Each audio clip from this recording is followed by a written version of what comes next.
Hello, and thanks for tuning in to another week of BrickSide Chat. Now, some of you might have noticed that we weren't here last week, and that was by design. We've gone ahead and shifted to a bi-weekly model for our BrickSide Chat, and we're going to be replacing the other week with a bi-weekly Brick History, so make sure to tune into that if you're interested. But let's go ahead and get into tonight's questions.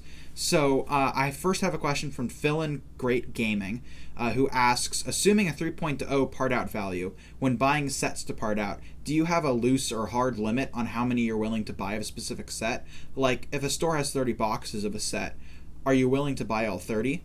And the answer to this is no, not anymore. We used to say yes, go ahead and buy them all, but we've been focusing a lot more on bringing up our part diversity.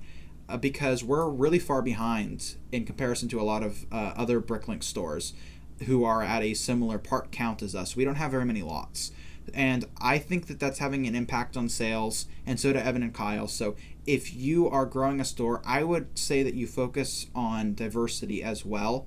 Right now, currently, our metric is around 4. So we will usually buy 4 of a set or a multiple of 4. But that said, if there's a really good deal and you can pick up a ton of Lego, then go ahead and do so. It will still sell. It just won't be adding a ton of lots as well. The next question is from Tom McGrath, who says that he was recently asked to buy a defunct BrickLink store and wants to know whether or not that would be a good investment. And I would say yes most of the time.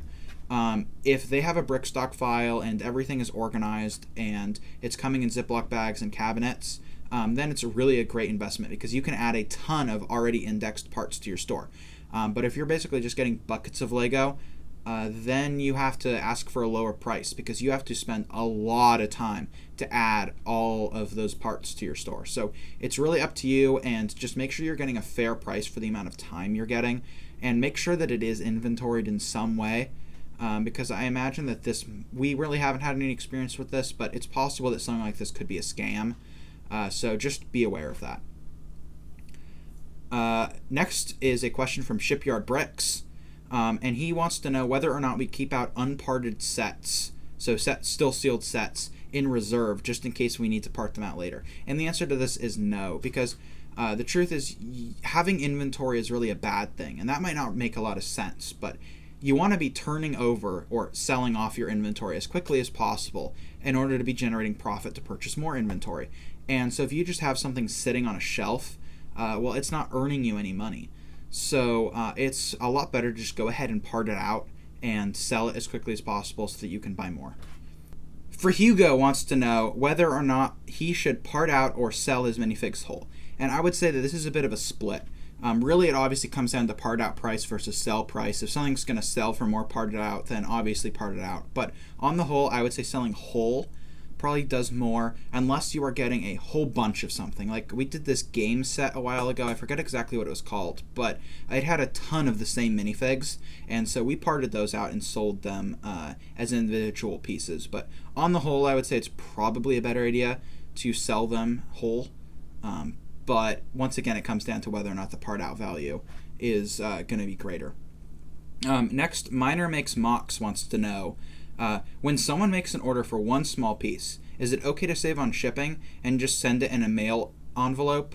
The answer is technically yes, but sometimes the post office will refuse it if you don't pay postage. If you're just shipping like a stud or something, that should be fine. But if you're shipping something that's any bigger than that, I would recommend using a bubble mailer. Also, a bubble mailer just looks way more professional. And if you're getting a package, professionalism really does help secure future customers. So I would say that just do a bubble mailer, but if it's literally just a stud, then a mailing envelope should be fine. Next, Jeff Vanos wants to know, do we use dividers in our big drawers? Very rarely, because if we have to use a divider in a big drawer, we'll just use a small drawer. But there are a couple lots we have that are divided up that way, but not many. Next up, I have 2 questions from Elijah Norris, and these are our last questions. And he wants to know, where do we get our drawers? Well, the link is down in the description in every video as to all of the equipment we use, but they are acro mills.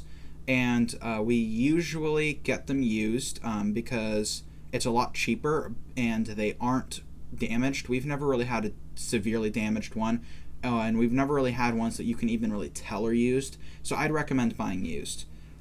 He also wants to know whether it's better to sell individual parts or whole sets, and this really depends on what kind of store you want to run.